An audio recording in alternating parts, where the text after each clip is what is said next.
First and foremost, we have some swimming. I know a lot of folks have asked about swimming, so I'll let Stephen talk over this.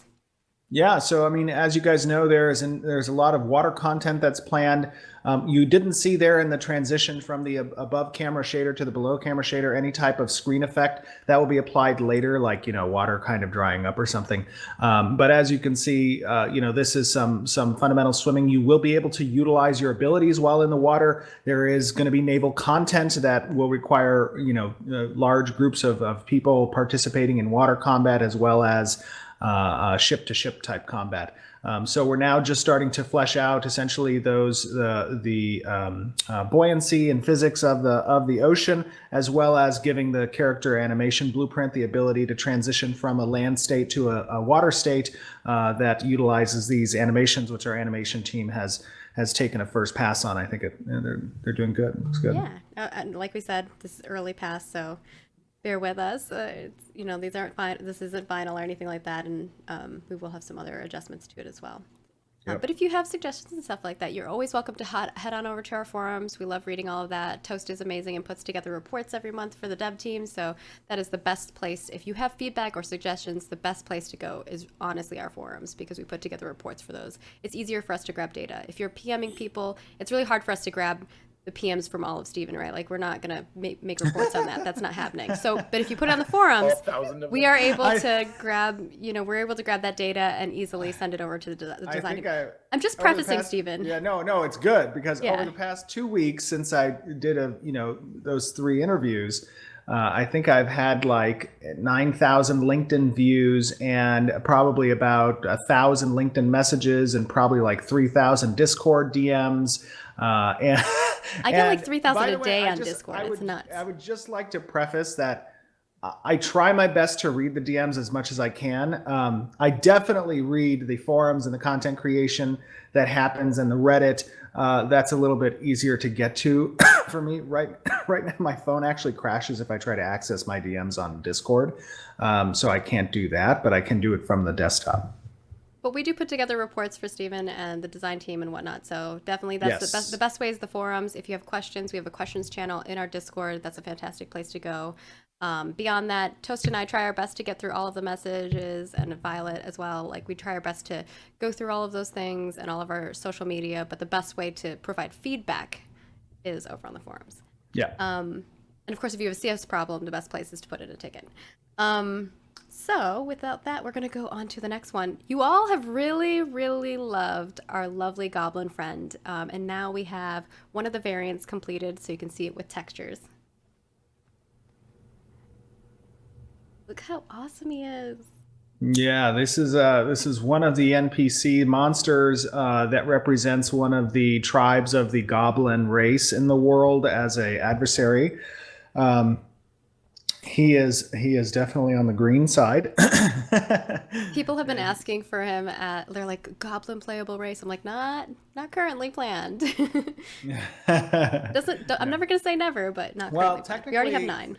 Technically, through the monster coin system, there are potentially events that will occur where you may have multiple of these NPCs grouping up to kind of disable services at a node and will require the response of the citizens.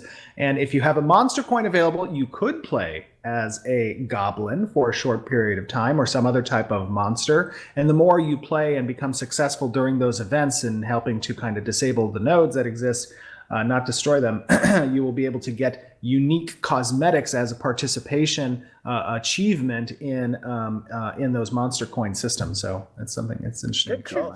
Yeah. Like, you're not wrong. Yeah, I was like, actually, I didn't think about the monster coin system. Like maybe you can get his loincloth, and then you just wear the loincloth on your character, and it's a goblin loincloth. You know what I mean? That'd be great. So our next one here is actually robes. Speaking of clothing, we're going to show the Kalar robes here. We'll start with the starter one and then like a level up of that. All right. I think I saw the grayscale on this it's one. Just the grayscale version. So, okay. Got it. Yeah. That's all this is. We'll show textures probably next month or something. So this is one of one of the very early kind of, is this an NPC or is this character armor? I think this is might an be NPC. NPC. Yeah. Looks like NPC to me. So this, I was going to say, I don't see the cuts. I was like, that's interesting. Yeah, this would be, as we construct different armor sets for NPCs to mix and match with, you're going to see more of this, more of these NPC clothing and armor that comes online. This one looks like a character. This one looks like character. I can see the pieces on the arm and the coat and stuff. Yeah, this is the level up of it. So maybe they're both players. Yeah, I guess they are. One. Yeah. Yeah, level 1. Okay, so this is progressive. So essentially, we're showing kind of how these character armors are constructed. They gradually increase in silhouette size, not because your armor is going to progress per se in the game, but on a production side in the game, in the development of the game, we use base pieces to help level up these armors and grow the silhouette so that they become appropriate pieces that can be utilized in higher tier armor sets that the players can achieve.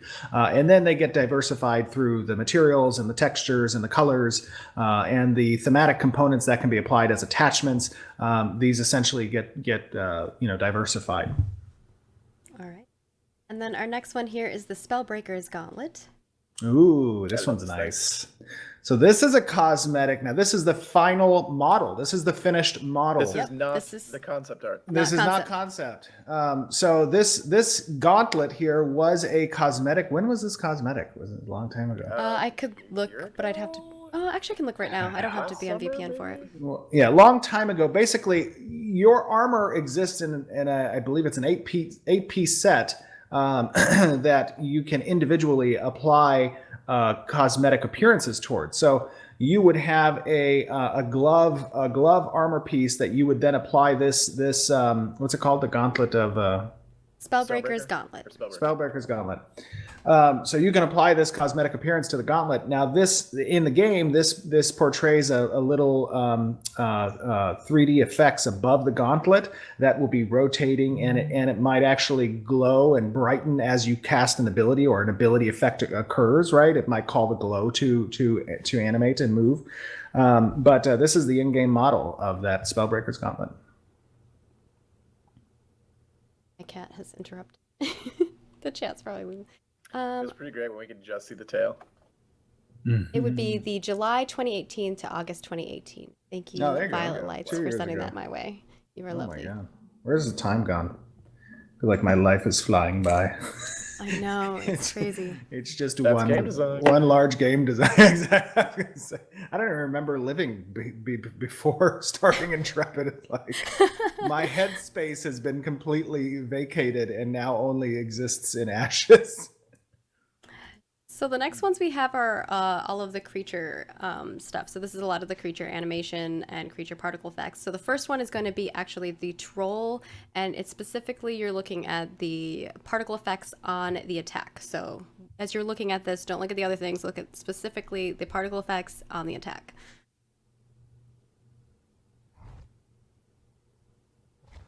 Okay, yeah. Yeah, so this is just some pretty simple effects on the attack animations that you're seeing, which, give it a little bit more oomph as you see different creatures' attacks occur. Yeah, before we were using kind of generic sort of particle events for impacts and stuff, and this is sort of integrating some of those to the actual animation of the creatures that are using it. So it's a little bit more couture. It gives it reduces the amount of sort of genericness to the NPCs and gives them character. So yeah, I like that you use the word couture. Couture. It's one of those words. I'm never sure if I'm going to use it right. No, that was a good word. Jeff way of using parle français très bien. Yes. C'est très bon. Très bon. C'est un peu.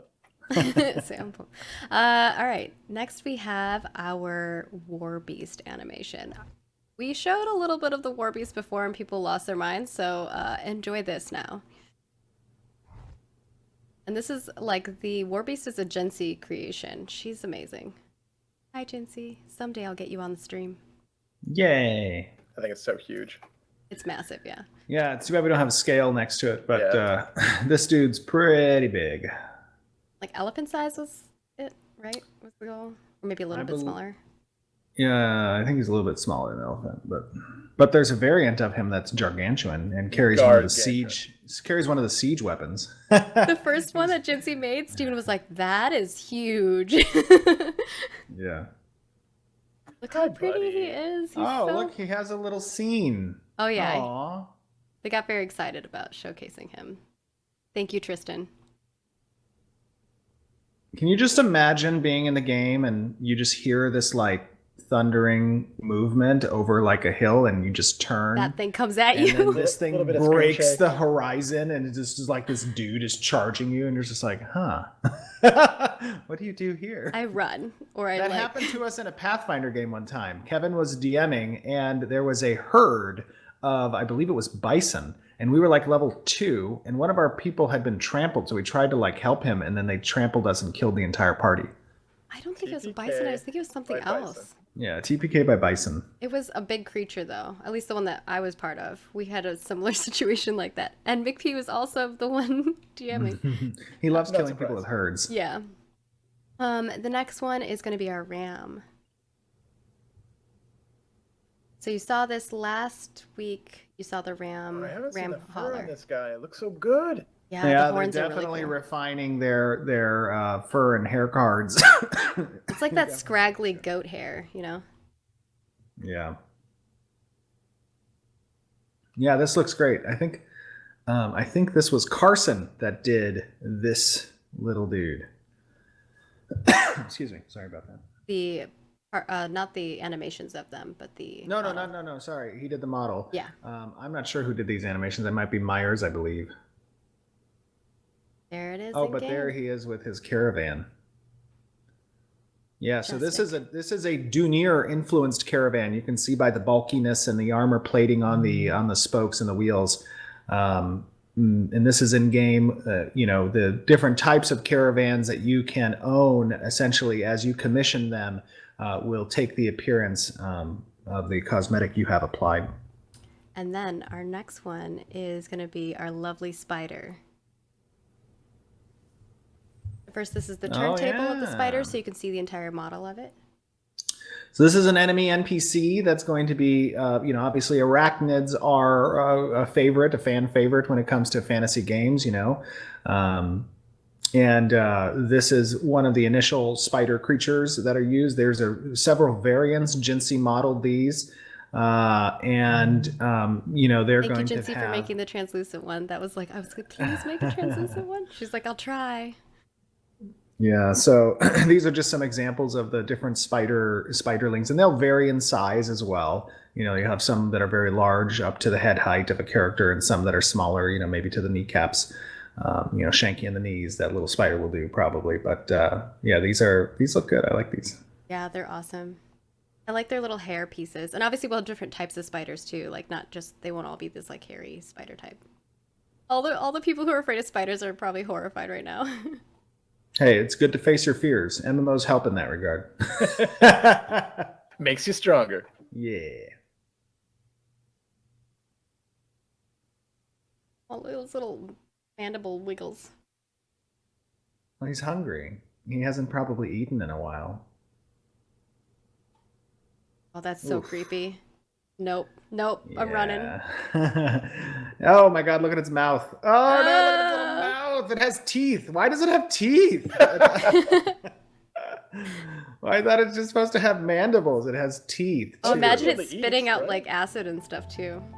Oh no, don't go towards them. Oh. There you go. There's a little monsters. No, this is not. The mobs are not completely done. They're just showing the attack animations. Yeah.